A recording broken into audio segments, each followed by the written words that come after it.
What is imperative sentence? Imperative sentence कहते किसे?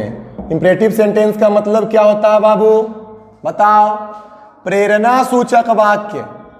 प्रेरणा सूचक वाक्य क्या होता है? प्रेरणा सूचक वाक्य। तो देखो ना बाबू, इसका एक ट्रिक होता है, और ट्रिक बतलाने से पहले मैं थोड़ा सा आप लोगों को ना 1 मिनट टाइम लेना चाहता हूं। पति है, पति, हस्बैंड, समझ रहे हो ना? और ये है पत्नी। आप जब पढ़ोगे ना इंटर के बाद ब्लड रिलेशन, तो जो भी होते हैं ना जेंट्स, उसमें प्लस का साइन, और जो भी लेडीज होती है ना माइनस का साइन। दोनों में झगड़ा हुआ, और इस दिनचर्या में, आधुनिक युग में ये नॉर्मल चीज है, पति और पत्नी में झगड़ा हुआ, ठीक ना? पत्नी ने मारी पति को 2 लप्पड़। कितने लप्पड़? लप्पड़, अपना देहाती भाषा में, समझ रहे हो ना? लप्पड़, ठीक ना? जानते हो पत्नी ने मारी पति को कितने लप्पड़? 2 लप्पड़। थोड़ा सा इंटरेस्टिंग है बाबू। अब पति को लगा गुस्सा, समझ रहे हो ना? क्योंकि हम लोग जेंट्स हैं और लेडीज पे कभी हाथ नहीं उठाते, पढ़े लिखे इंसान पति थे, ठीक ना? पति को आ गया गुस्सा, ठीक ना? अब पति अपने पत्नी का खर्चा किया बंद। बोला ना ये पति कि चलो ठीक है, ऐसा ही अगर हम दोनों में अनबन रहेगा तो मैं तेरा खर्च अब अदा नहीं कर पाऊंगा। समझ रहे हो मेरे बातों को? मैं तेरा खर्च अदा नहीं कर पाऊंगा। इतना सुनते ही पत्नी लगी रोने। पत्नी क्या करने लगी? रोने लगी। अब उसके मुख से एक आवाज आया, ठीक है ना? उसके मुख से एक आवाज आया कि रे अभागा, अब तेरे बिना मेरा कौन है? ये सुनते ही जो पति था ना वो घर से निकल गया। कहता है ठीक है, मैं अब तुम इसी घर में रहो, मैं अब तुम्हारे साथ नहीं रहना चाहता हूं। इसी बीच लगी पत्नी फिर से रोने, चिल्ला चिल्लाकर साउंड बीपिंग करने लगी, ठीक है ना? रोने लगी। भीड़ इकट्ठा हुआ, उसमें एक हम भी थे, सोनू सर भी थे। जब हम वहां जाकर वहां के दृश्य को देखा तो मुझे पता चला कि पत्नी के मुख से एक आवाज आ रहा है, रोका बाप। क्या आवाज आया? रोका बाप, नहीं तो मेरा अब गुजर बसर कौन करेगा, ठीक है ना? तो यही जो आपका रोका बाप निकला बाबू, यही आपका क्या हो गया? ट्रिक हो गया। समझना मेरे बातों को। वो जो रोका बाप निकला ना उसके पत्नी के मुख से कि अब मेरा गुजर बसर कौन करेगा, वही रोका बाप आपका किसका ट्रिक हो गया? इंपरेटिव सेंटेंस का ट्रिक हो गया बाबू। रोका बाप। अब कौन ना सर? आर से रिक्वेस्ट, ओ से ऑर्डर, सी से कमांड, ए से एडवाइस,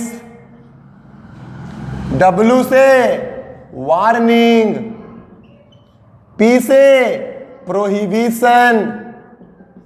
कहोगे ना आप सर इसका हिंदी, ठीक ना? आर से रिक्वेस्ट, रिक्वेस्ट मतलब आग्रह, ऑर्डर, ऑर्डर मतलब आदेश, कमांड, कमांड, कमांड मतलब आज्ञा देना, एडवाइस मतलब सलाह, प्रोहिबिशन मतलब मनाही, वार्निंग मतलब चेतावनी। रोका बाप से आ गया ना? समझना मेरे बातों को कि इंपरेटिव सेंटेंस जो होते हैं ना बाबू, वे आग्रह बतलाते हैं, आदेश बतलाते हैं, आज्ञा देना के लिए सिखलाते हैं, सलाह भी बतलाते हैं, चेतावनी देने के लिए भी बतलाते हैं, मनाही को भी करते हैं, ठीक ना? यहाँ पे आप क्लिक कर लीजिए। फिर अब देखो ना बाबू, इसको अब आप लोग क्या लिखोगे? चलो इसको मिटा कर लिखेंगे। क्लिक कर लो, आ गया रोका बाप से आपका ये ट्रिक। ओके, अब समझना यहाँ पे कि इंपरेटिव सेंटेंस कहते किसे हैं। अगर कोई पूछेगा तो उसे आप रोका बाप बताओगे, तो वो भी रोका बाप जो रहेगा ना वो भी चल जाएगा, कहेगा ना कि बेवकूफों की मंडली में हम आ गए हैं, आपको उसे बतलाना है। द सेंटेंस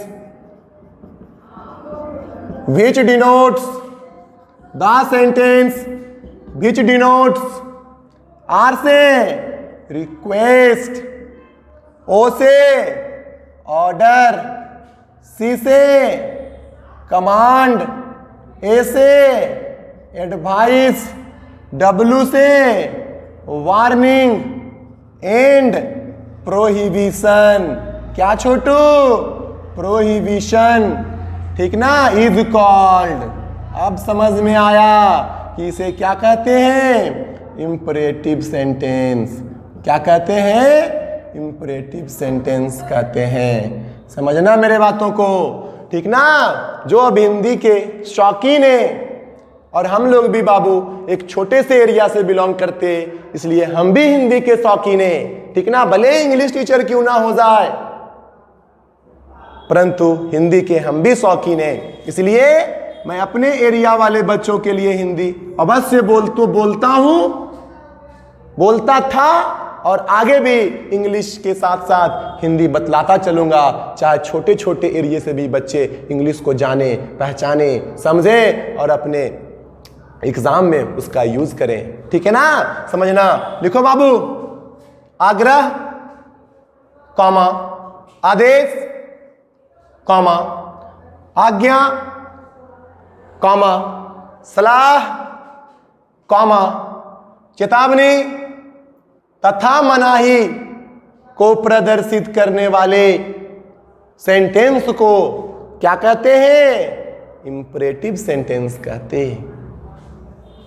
अब कुछ आप लोग एग्जाम्पल्स लिख लीजिएगा, ठीक ना। कम हेयर, गो देयर, लिख रहे हो? लिखिएगा। डोंट कंप्लीट दिस वर्क, हो गया।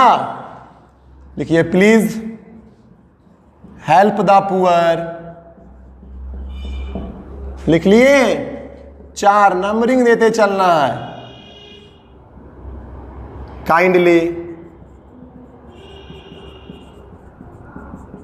डोंट